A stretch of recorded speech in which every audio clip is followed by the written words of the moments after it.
Hello, how you doing? My name is Zubim. I'm a front-end developer who likes to code and also design. I like to explore new things. I like to build new products.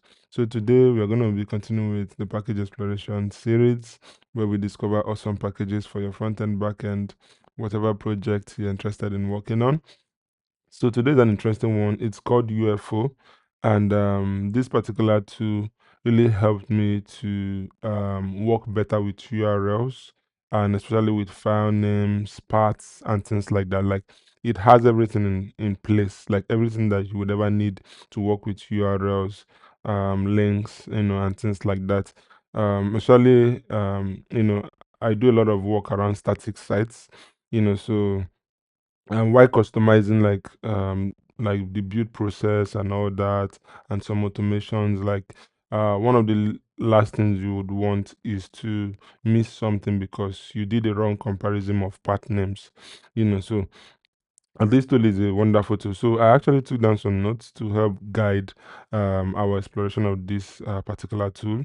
So I took down some notes on Notion, and this is basically like the different use cases for which um I find this tool nice, right? So like some of these are problems that I've had in the past, which like I have to write like custom utility files, or there are some, to an extent, like even JavaScript has some native like the URL module, and things like that, but they're not usually as robust as I would want them, so and the first instance has to do with comparing URLs. Like in some instance, you want to compare URL or path name to see if you are dealing with the same thing. Let's say you wanted to save some metadata by a page, right? Wouldn't want to save that twice just because somebody modified is like somebody like it has a trailing slash or it has a query parameter. So if you wanted to do an equation for just the path, you could do that and do that successfully with some of the functions that this particular package provides. Another use case is like how will I put it? There's this convention when working with URLs or file paths or when communicating between designers and developers, whereby um or like building static sites whereby the home page the path name for the home page is actually a slash. Why some people believe some people follow the path name for the homepage is undefined, right? But I like to go with the leading slash approach, whereby the homepage path name is a slash, and then everything should have at least a leading slash.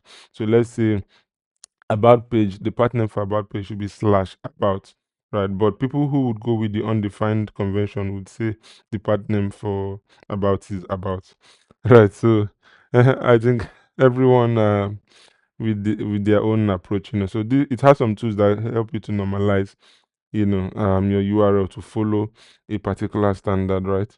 Especially when you need to compare. Then another important thing is working with files, file names. It also has some tools for working with relative paths. So you can probably pass file name, get extension names correctly, and things like that. Then this one is very, very important because a lot of sites I've noticed have like an annoying UX problem. Actually, like they don't actually care, or they actually expect you to have HTTPS protocol. But then when you put a URL, let's say you just put google.com, they'll give you a validation error that you put a wrong URL, right? Like most people now, like a URL is just the domain name dot, whatever is ending it, right? But they expect you to put the HTTPS, which I don't think is UX wise. I don't think, except you have a particular reason, like you it's important for you to figure out the protocol, and then that's a different case. But if you should be expecting HTTPS at least, or you could work with both, why not allow a user pass just the domain name? So with this tool, you could just enforce it, like not enforce per se, but whatever the user passes through would work fine, and you don't have to worry them with a validation error, right? So like this is something that I like very well. Then it has lots of utilities around, like joining of URLs. Like for example, if you wanted to store something in a folder, a folder of a folder, you can just use it to like combine the different parts to that particular item. Right. So yeah, let's just dive in. I wouldn't really say if you can use this package on the front end and the back end, so you can't really classify. But just for the to continue with how we've been going, I'll just classify it as a back end project. So I to actually test this out to just create a file ufo.js. Then we use Born as a package manager because it's kind of very simple to use. We do Born add UFO, and then we want to we're using require. I want to call UFO, but in this case we want to get out something. So I would like to try so if you scroll down you see a bunch of functions you can use. I would like to try passing. Oh, nice. Didn't even know they have this. Okay, so I like to try out the pass URL because sometimes you might want to get like bunch of information. You want to split the information on the site, and I also want to test this path name thing. So let's just copy this and then we'll get it out of here. So we want to console the log. Yeah. So thank you, Copilot. So when we run this node backend and UFO. Let's see what it returns. Nice. So you can see here in the terminal that it returns the protocol, auth. Not exactly sure what this does actually.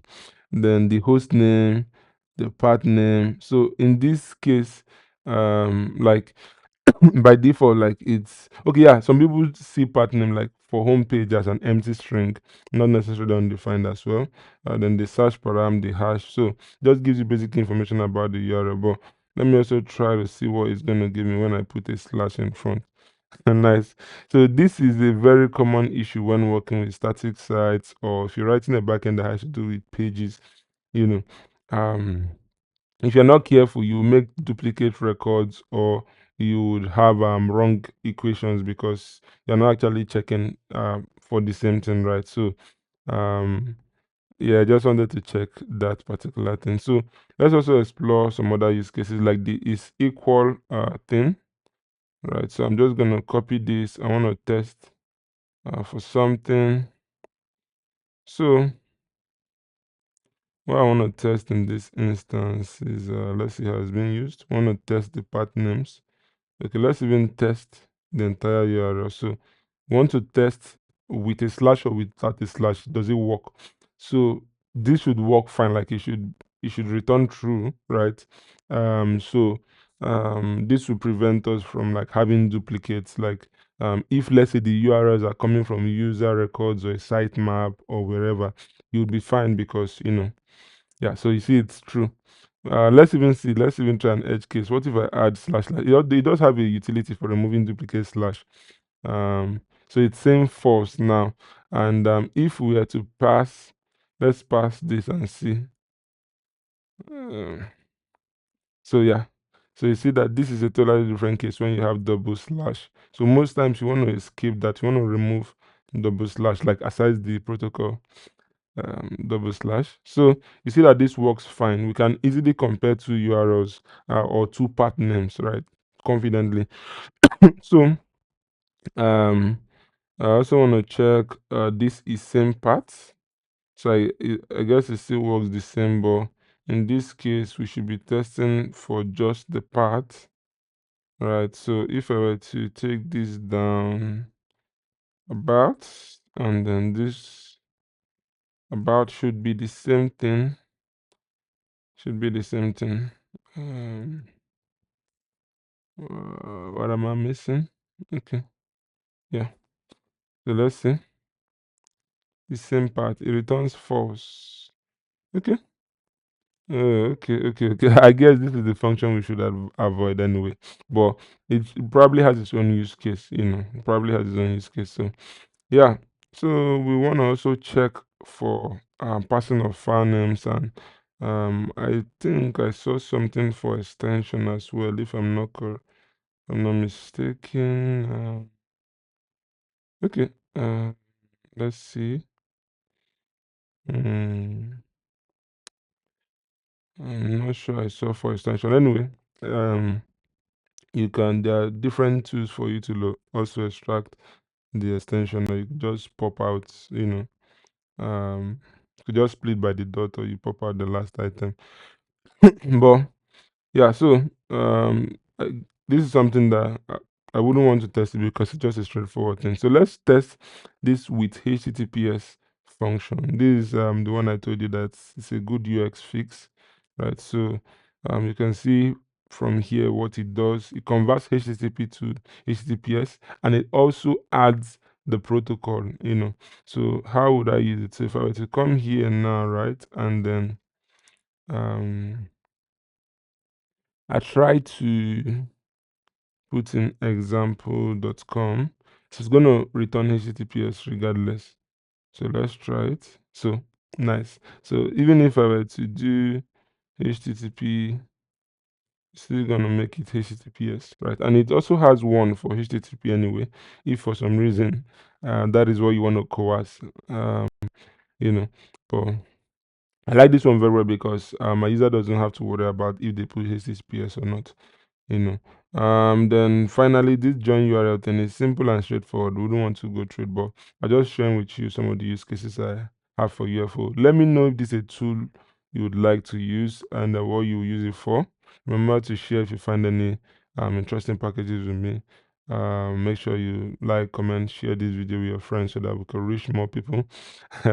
We can reach more people, we could discover more packages. I like to network and share what I've learned, and learn also from other people so that we can grow even much faster. So thank you for watching this video. Bye.